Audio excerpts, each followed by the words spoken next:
အိမ်တော်တစ်ခုမှာချစ်ပြီးညာတိုင်းလဲတာယာငိမ့်ညမ်းတဲ့အိမ်တော်တစ်ခုကိုတည်ဆောက်နိုင်တာမဟုတ်ဘူးတယောက်နဲ့တယောက်နားလဲခွန်လို့ချင်းတယောက်ရဲ့အမကိုတယောက်ကကြည်အေးချင်းဆိုတာတွေရှိမှတာယာတဲ့အိမ်တော်တစ်ခုကိုတည်ဆောက်နိုင်လိမ့်မယ်တိမ်နဲ့နေပြီးလင်းနေမရအမြဲရန်နေဖြစ်တယောက်ရဲ့အမကိုတယောက်ကအမြဲရှာနေမယ်ဆိုရင်တော့အဲ့ဒီအိမ်တော်ကြီးဟာဘယ်သောခါမှမတာယာနိုင်ဘူးကွတယောက်ရဲ့အားနဲ့ချက်ကိုတယောက်ကနိုင်ခွက်တစ်ခုလိုသဘောထားပြီးအသာစီးဆက်ဆံခြင်းတဲ့အိမ်တော်ကြီးဟာလည်းမငြိမ်းချမ်းနိုင်ဘူးမိမအပေါ်နိုင်သားလုံးနဲ့ယောက်ျားနဲ့အမတ်သေးကြီးကြီးတတ်တဲ့မိမယောက်ျားအပေါ်ကက်ကက်လန်းနေတဲ့မိမနဲ့မာနာကြီးရဲ့ယောက်ျားတွေစုံတွေ့တဲ့အခါအိမ်တော်ရေးမပြိုကွဲခဲ့ရင်တော့လင်းနေမရဆက်ဆံရေးဟာအေးဆက်သွားတတ်တယ်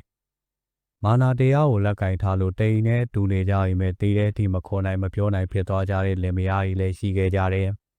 တချို့အိမ်တော်တွေမှာဆိုရင်မိမဖြစ်သူကယောက်ျားအပေါ်မေတ္တာရင်ခံတဲ့တီးခံလျှော်ပေးပြီးအိမ်တော်ရေးကိုတည်မြဲအောင်ထိန်းထားကြရတယ်တချို့အိမ်တော်တွေမှာကြာပြန်တော့လေယောက်ျားဖြစ်သူကသားသမီးတွေရဲ့မျက်နှာမိဘမျက်နှာစားတဲ့ထောက်ထားစရာတွေကိုငဲကွက်ပြီးဇနီးတဲ့အပေါ်အရာရာတီးခံနေရတဲ့အိမ်တော်ကြီးမျိုးလည်းရှိတတ်ပြန်တယ်အင်အားချင်းရှင်ယောက်ျားသားပြီးမဲ့လည်းမိမတယောက်ပေါ်ပေတော့မှလက်မပါပဲတီးခံတတ်တဲ့ယောက်ျားမျိုးလည်းရှိပါတယ်တချို့မိန်းမတွေကြာပြန်တော့လေသဘောထားသေးသိမ်ပြီးအောက်တန်းကြတဲ့ယောက်ျားကိုပါးစပ်မပါလို့နေပြီးတီးခံပေါင်းတဲ့နေတဲ့မိန်းမကောင်းတွေလည်းရှိကြပါတယ်မိန်းမဆိုပြီးဖောက်ပြန်နေတဲ့အိမ်တော်ကြီးယောက်ျားလက်ရုံးအားကိုးနဲ့နိုင်ထက်စီးနေအမြဲလုံးတတ်တဲ့အိမ်တော်ကြီးမျိုးတွေလည်းအများကြီးပါဒီလိုမဟုတ်ဘဲလင်းနေမရဆိုတာစိုးလူကောင်းပတ်နဲ့တယောက်ပေါ်တယောက်မဖောင်းမပြန်တေတပံတတဆုံးပေါင်းဖက်သွားနိုင်တဲ့အိမ်တော်ကြီးမျိုးကတော့လောကမှာကံကောင်းသောအိမ်တော်ဘတ်တွေလို့ပြောရလိမ့်မယ်တာယာငိမ့်ညမ်းတဲ့အိမ်တော်တစ်ခုကိုတည်ဆောက်ဖို့နဲ့တည်မြဲအောင်ထိန်းသိမ်းဖို့ဆိုတာအရန်ကိုခက်ခဲပါတယ်ဒါကြောင့်လဲလင်းနေမရရဲ့လို့ဖြစ်လာရင်တယောက်နဲ့တယောက်မာနာတွေကိုလျှော့ဖြစ်သေးသေးလေးတွေကိုပုံကြီးမချဲပဲတယောက်အပေါ်တယောက်တီးခံနာလဲပေးကြရင်နဲ့တာယာတဲ့အိမ်တော်တစ်ခုကိုတည်ဆောက်ကြပါလို့အကြံပြုပေးရသည်ကျွန်တော်နေ့စီစာပေရဲ့စာပေလက်ဆောင်ဗီဒီယိုလေးတွေကို YouTube နဲ့ TikTok မှာလည်းနေ့စဉ်တင်ဆက်ပေးလျက်ရှိပါတယ်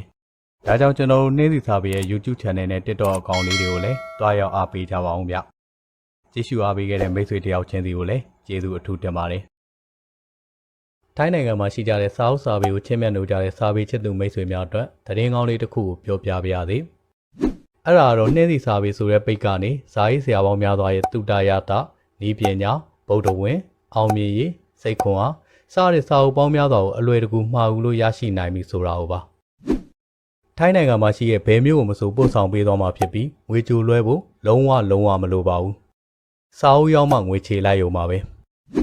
ဆက်သွယ်မအောင်ခြင်းတဲ့သူများအနေနဲ့နှင်းစီစာပေရဲ့ Facebook page ရဲ့ချက်ပေါက်မှာလိုချင်တဲ့စာအုပ်မျိုးစားနဲ့စာရေးဆရာမတွေရဲ့နာမည်ကိုပြောပြပြီးအလွယ်တကူမှာအောင်လို့ရရှိနိုင်ပါပြီဗျ။ဒါကြောင့်အများဆုံးပဲနှင်းစီစာပေရဲ့ Facebook page မှာလိုချင်တဲ့စာရေးဆရာတွေရဲ့စာအုပ်တွေကိုအလွယ်တကူရွေးချယ်ပြီးဝယ်ယူလိုက်ကြပါဗျ။